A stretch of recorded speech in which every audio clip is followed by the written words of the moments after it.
Let's begin anyway.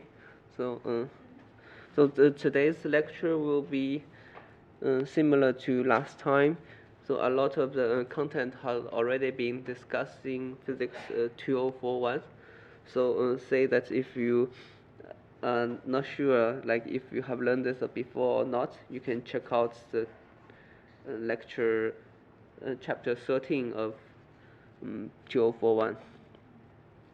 So last time we discussed the energy in magnetic fields. So we first have the expression, arrive at the expression where the energy stored in in the magnetic field can be expressed as in the 1/2 Li squared.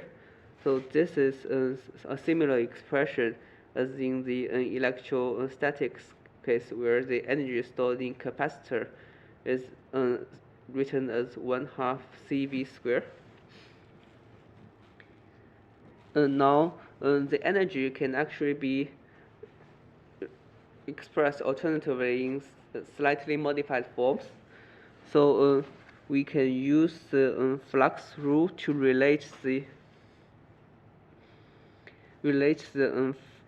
to try to convert everything here, the L and I, in terms of the magnetic field alone. So the first step is to simply here claiming that because the flux is related to B dot the area, and then the B dot area can be converted to del cross 8 times the area, where this expression in two-dimensional integral can be converted into the one-dimensional line integral by the Stokes theorem. So we can rewrite the flux in terms of the vector potential and dot the line element. Now this flux is also equivalently written as L times I. So this we obtain an expression that rewrites the energy stored in magnetic field in terms of the vector potential A. So now here the W equal to 1/2 I squared times L, and so we eliminated the Li using this loop integral of A. So eventually what we have is the work is A dot the current running in this loop. Here this dl is always along the direction of the current, because if we are talking about line current, so that's why we can move the I back into the integral. So this form, if we rewrite this to volume integrals, then we can conveniently rewrite this I in J, where change the one-dimensional integral to three-dimensional integrals. Then that gives an expression of expressing the work in terms of the vector potential dot the volume current. So in homework 6, you will be asked to calculate the potential energy stored in magnetic field using different forms, and this is one of the forms that you need to apply. Now we can also work one step forward to entirely eliminate the need of the current. So that is similar as what we have done in the electrostatic case. So we do some use some scalar derivative identities. So that is now we can replace this J. We can replace the J by the del cross B. Then I wonder like if this formula actually looks familiar to you. So in electrostatic case, we also had a formula like this, and here to eliminate the quantity A. So what we want to do is to, instead of applying this del cross B on the right hand side, what we want to do is to apply the del cross on the left. So that is because del cross A will give us the magnetic field B. So that can be done by using the integration by parts. So because this del applying on A cross B can be returned into two terms. One is the del operator applying on A, and another is the del operator applying on B. So I hope you can derive this expression, because this expression is relatively easy. So you can see that this is expression that involves both the dot product and the cross product, and you can, if you are multiplying three vectors together, we are free to rotate the positions of these three vectors freely, and so these are simply two of the possible expressions of the same quantity here, except that here the del needs to be applied into both terms, so that's why we have two terms in this expression. Now, applying this expression here, we can immediately tell that the A dot del cross B, this term must be the term over here minus the term over here. And the del cross A equals to B, so we have a B dot B minus del dot A cross B. So eventually, we have the first term is a term very similar to this electrostatic energy. So that is E squared integrating over all space. And the second term is a surface, can be converted into a surface integral because of the divergence theorem. And so here we apply the divergence theorem and reduce the three-dimensional integral back into a two-dimensional one. So this is also another expression that I ask you to calculate the energy stored in a magnetic field in one of the homework questions in homework 6. So in that question, you will be asked to do an integration that is not to infinity. So we have a finite size volume, and you will be asked first to evaluate the volume integral of the B square, and then you will be asked to calculate the surface integral of this term. So because this term, if we are not going to infinity, then this term can be finite. But say that if we are interested in the integration over all the space, then this term will automatically go to 0 because of the convention that we choose. So if there are no source in the infinity, then both A and B will go to 0, and this integration will automatically disappear. So if the integration is over all space, then the magnetic energy is conveniently written as 1/2 and also a mu naught constant and times B squared integration over all space. So this is the last expression that I want you to calculate the energy. So you will be like asked to calculate the energy in about 5 different ways.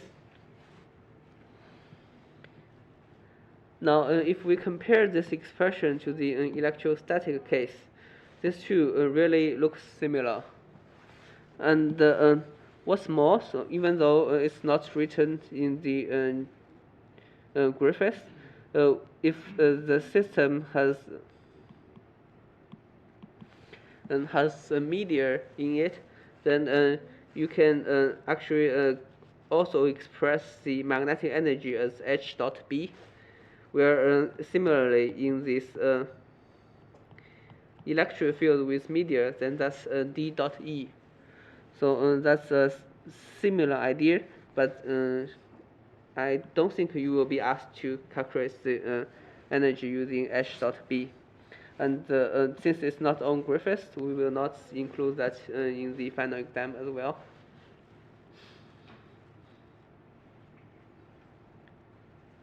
So let's take a look at few examples. So I hope that many of you go to the exercise class, and so this is one of the examples in the exercise class. So specifically, this is the example that has been introduced by Isaac. He talks about uh, exercise 5 point example 5.10 in the graphics. So if you still remember, he asks you to calculate the magnetic field inside of this toroidal coil. So this is a very special case. So this is in the context of calculating the magnetic field using the Amperian loop. So this is a very special problem, and one of the problems that can be solved using symmetry. And this problem has high symmetry.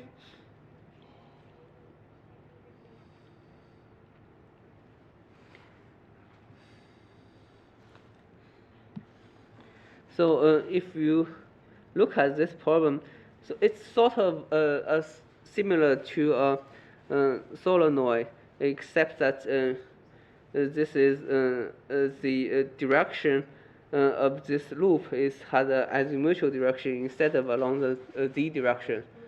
So comparing to a solenoid, if say that if you put the radius radius of this toroidal to be infinity, then it's sort of similar to the solenoid, and you can expect that in this case the magnetic field must be along the azimuthal direction. And using the Amperian loop, we can easily calculate the magnetic field both inside and outside this toroidal coil. So outside it's exactly 0, and the inside is a function that depends on the radius of this coil. So this S is in the cylindrical coordinate, and counting the radius starting from the center of this coil. So we can calculate the magnetic field using different methods. One is to simply count or integrate the B square over all space, and we have already calculated the B field in the exercise class. And if you don't remember, you can refer back to the example 5.0. Now, then this means that we can simply express explicitly the 3D integral, because the B field outside this toroidal coil is exactly 0. So we have a bounded integral where the height goes from 0 to h, and the angle goes to 0 to pi, and the radius goes to a to b. Then we plug in the b square. Eventually, we get that the energy stored in the magnetic field must be proportional to mu naught and n square I square times h and log b over a. So here n is the number of wraps per unit length.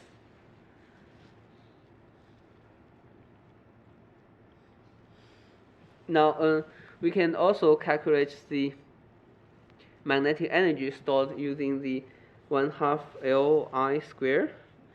So that is similar to the idea of calculating the energy stored in a capacitor. So the first step is to figure out what is the self-inductance L.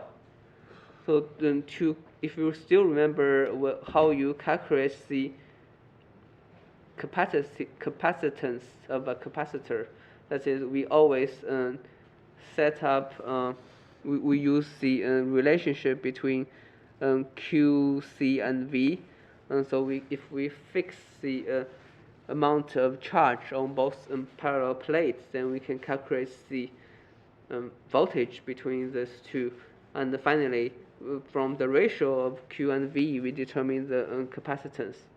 So likewise here, we fix the current first, and then try to figure out the flux from that is introduced by the current.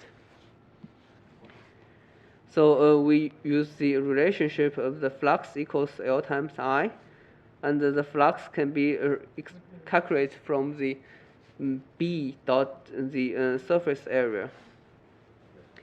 Now the magnetic field is already known from the exercise example on the exercise class, and then from that, by integrating this magnetic field over the size of this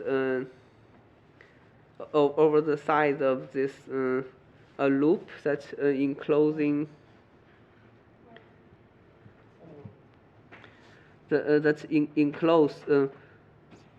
enclose a cut of this toroidal coil.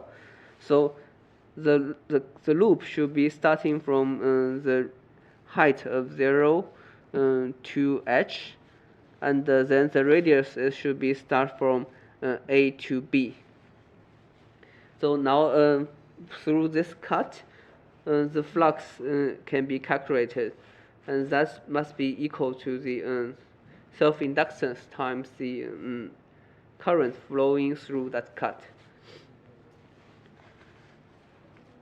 So then we can obtain the expression of the self-inductance, and after we get the self-inductance, then the energy stored in this magnetic toroidal coil is simply the 1/2 L times I squared.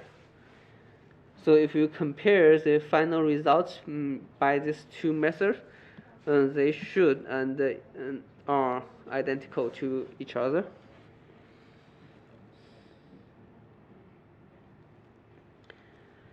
Okay, so I'll try to give an additional example. So here we are considering a coaxial coil.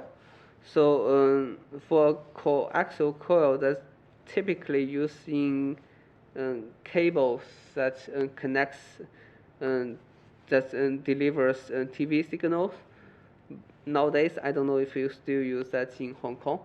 So I guess maybe it's rare now. But anyway, so for coaxial coil, it transfers the signal using shielded cables. So the cables are shielded in the way that it delivers the current in the inside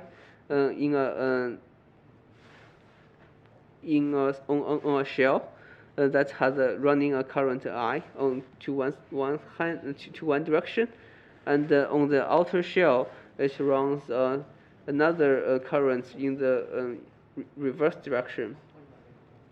So in this way, you can see that this problem is of high symmetry, and if you do a ampere loop that's outside the cylinder or this coil, you can see that the total current flowing across this cross section is exactly 0. So the field outside of this coil is 0. So that's why it can minimize the interference from outside. Now, so this means that actually there are only fields within these two cylinders. So even inside the radius of A, there are also no fields, no magnetic field. That's what I want to emphasize. So now to get the magnetic energy stored in the coil, what we do is integrating. One method is to integrating the B square over all space, and this all space reduces to the radius within A and B, because otherwise it's exactly zero. And the expression of this magnetic field, I hope you know how to do that. So you can apply a Amperian loop inside this cylinder.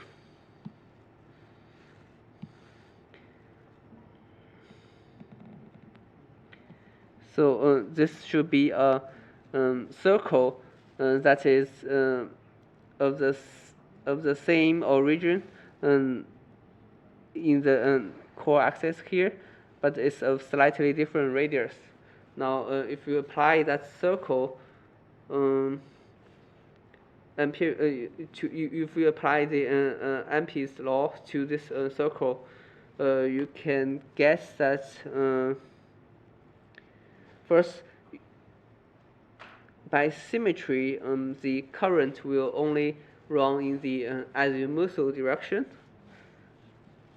and then if you apply this Ampere's law, the B dot B times here, this dot product is always parallel to the azimuthal direction, so the there is no angle between the integration loop and the B field, so it's always B times 2 pi s. So this must equals to the current that's enclosed, so that is I, and there is a coefficient of mu naught. So then this means we can immediately guess that the B within A and B must be mu naught I over 2 pi s.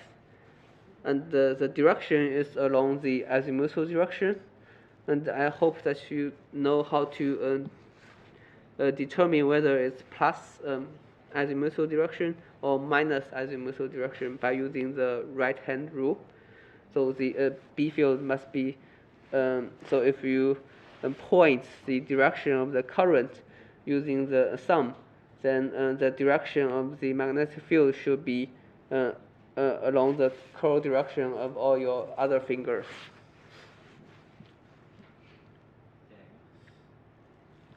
So now we have the magnetic field. So if we do a integration over all space, then we obtain the energy stored in the magnetic field. The final result is here. So it's also proportional to I squared, which roughly makes sense because the self-inductance L doesn't depend on the current. And if we apply the second method, the work must be equals to 1/2 L times I squared. So the final result must have an expression of I squared for the for the magnetic energy. Otherwise, you have to double check your result.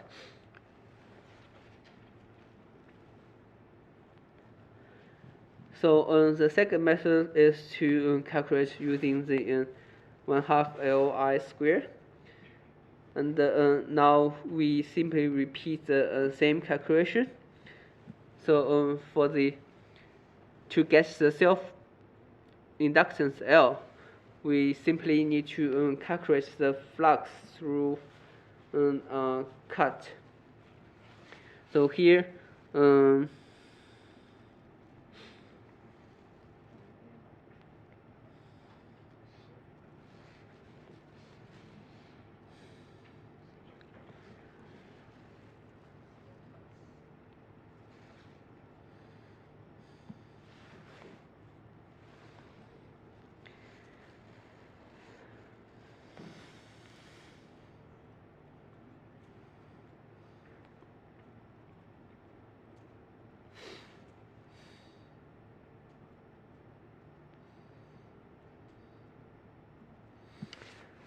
um,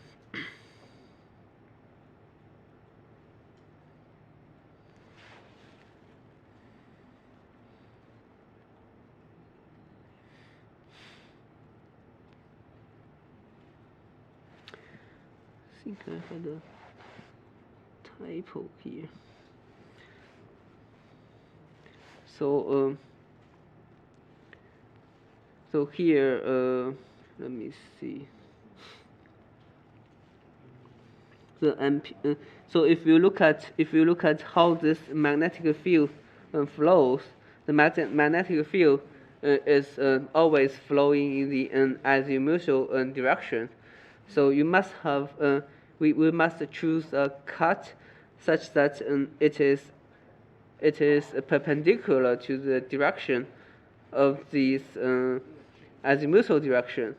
So in the cylindrical coordinate, besides the azimuthal direction, we only have the direction, the height direction, that is the direction of z, and also the radial direction, the direction of s left. So here, the only cut that we can place is, let me try to plot it here.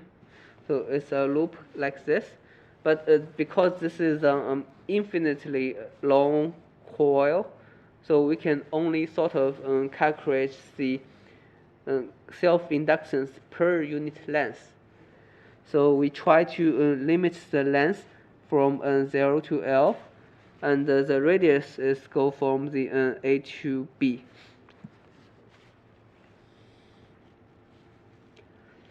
So now we already obtained the magnetic field before, so we can calculate the B dot A terms explicitly along the loop that we just specified, and then from this flux we can determine the self-inductance L.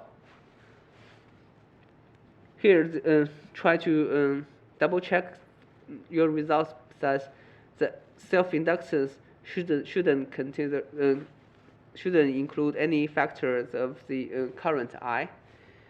And now, if you multiply the L by 1/2 I squared, that should give you the final result for the energy stored in the magnetic field. And then if you double check your results with the previous calculations, you should get exactly the same results.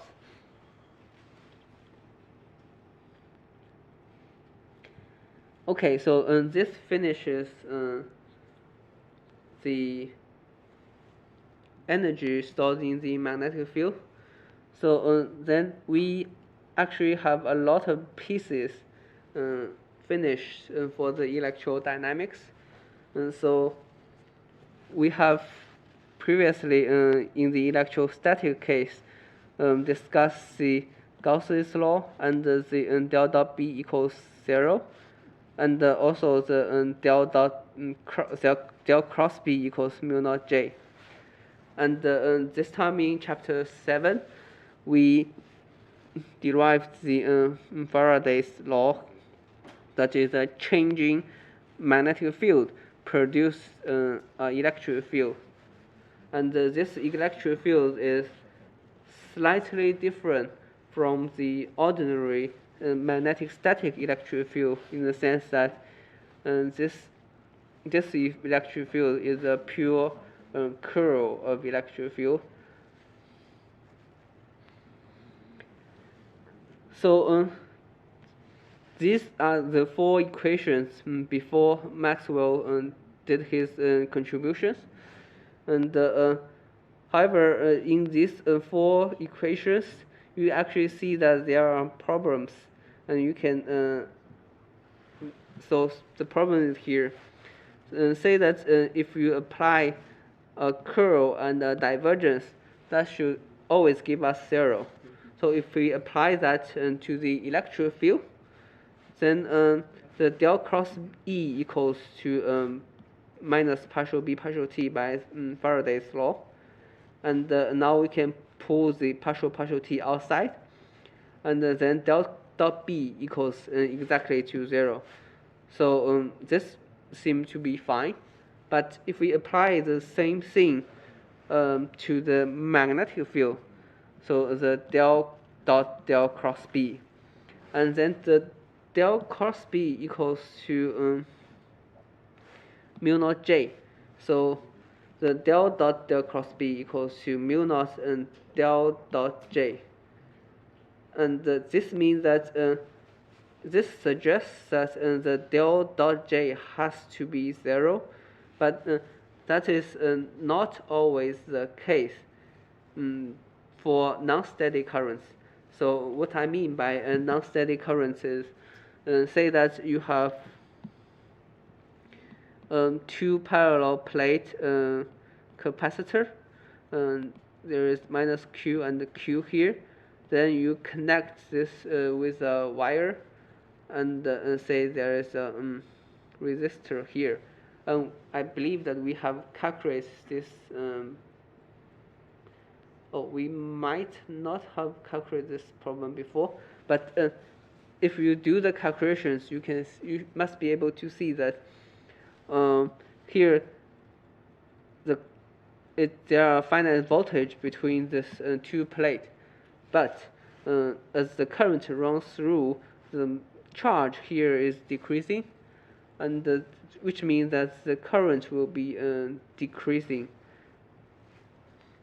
And for this is some sort of non-steady current.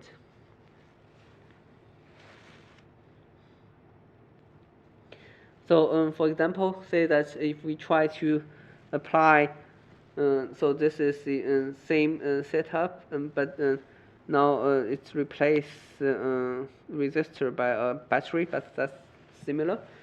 So if we apply the Ampere's law into this setup, and here the loop that we try to enclose, this is our Ampere's loop, and now if we enclose this, if we calculate the flux, we calculate the del dot J in this setup, then we see that here the del dot J equals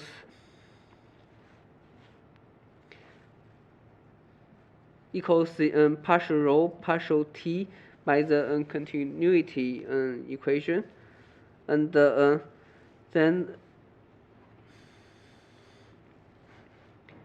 the rho, which is the total charge, can be expressed as the backwards using the del dot E. So that is first Maxwell's. So that's the Gauss law, and then this, if we pull the partial T inside, then we see that there is a del dot partial E partial T term that remains in this del dot J term. So here, if we double check this parallel plate capacitor, here in the volume here, it's kind of strange that if we include the volume integral that include only one parallel plate, then there is current flowing out of this side, but there are no current flowing here. But if we change the Ampere loop, or we change this integration surface into the surface that includes both capacitor, then you see that there are current flowing on the left-hand side, and there are also current flowing out of this loop. So somehow whether this volume integral enclose one plate or enclose two plates seems to have an effect on this result, which is not physical. So there must be some sort of imaginary current flowing between this two parallel plate capacitor to fix this dilemma, right? So then the trick that we can do is simply to identify this piece as some sort of current. So if we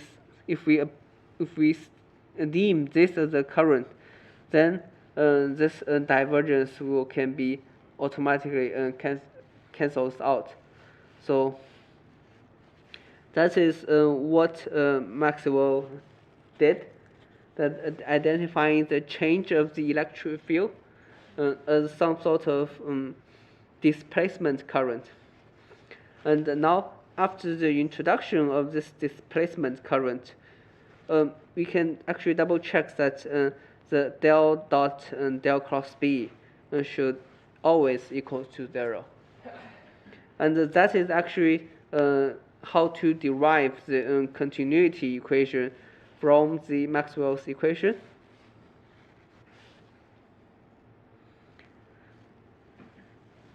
So here, this displacement current might not seems intuitive to you, but later we will discuss how this name is obtained.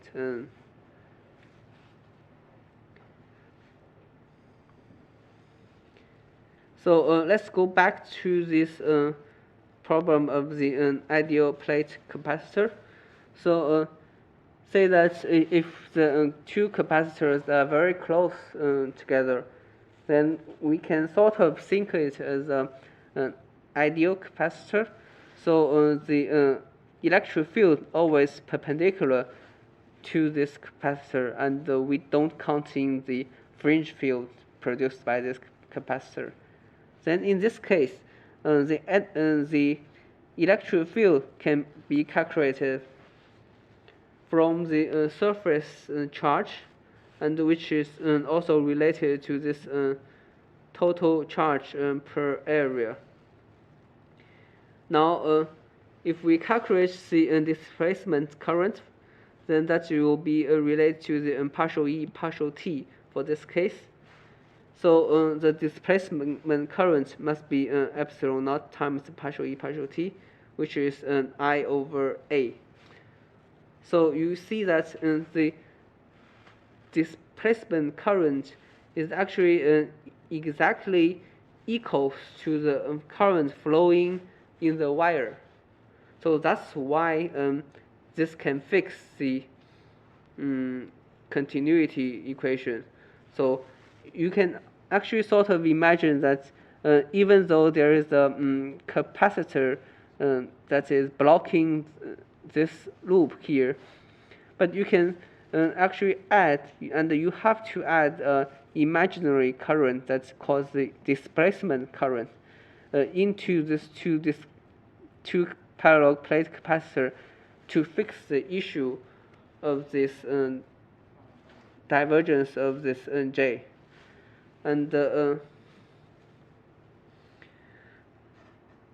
now if we check the integral form of this differential form here, is that if we integrating the left hand side, that gives us b dot dl.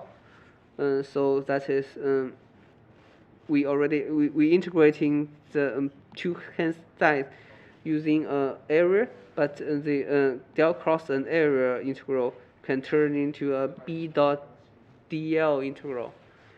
So then that gives us the modified version of this Ampere's law in the integral form. So the first form is the traditional mu naught times I enclosed, and the second form term is introduced by the displacement current. So that pretty much summarizes the all we have in this course. So in principle,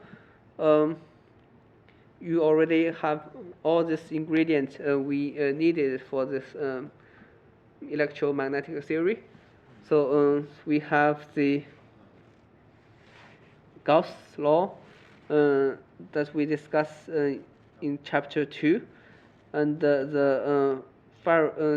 del dot B discussing the magnetic static case, and the del cross E term, the Faraday's law we just discussed in the first lecture of chapter 7, and then the del cross B equals to mu naught J is discussed in the in the magnetic static case, and the second addition is discussed right now. So it was called the Ampere's law with Maxwell's correction. So here you can see that in the time dynamics, there are only we need to remember that one is the changing magnetic field introduce additional electric field, and the second is changing electric field introduce a magnetic field. So that's why Maxwell's contribution is important to these equations, because you can actually derive the wave dynamics from the Maxwell's equations. So consider the wave of the light. So the light consists of a changing magnetic field and a changing electric field. Both changes and they propagate in the space, and that's how the wave dynamics can be derived from the Maxwell equation. We will cover this, the wave dynamics in next lectures, but that will not be in the exams. So the Maxwell's equations only tell us how to calculate the fields from the source, that's from the J and the rho terms, and if you want to get the force by the fields, you have to use the additional Lorentz force law. So in principle, you only need 5 equations to pass the exam, but also from these equations, you can derive the continuity equation. So that is by applying a del dot term into the last equation. Then that gives you partial rho partial t.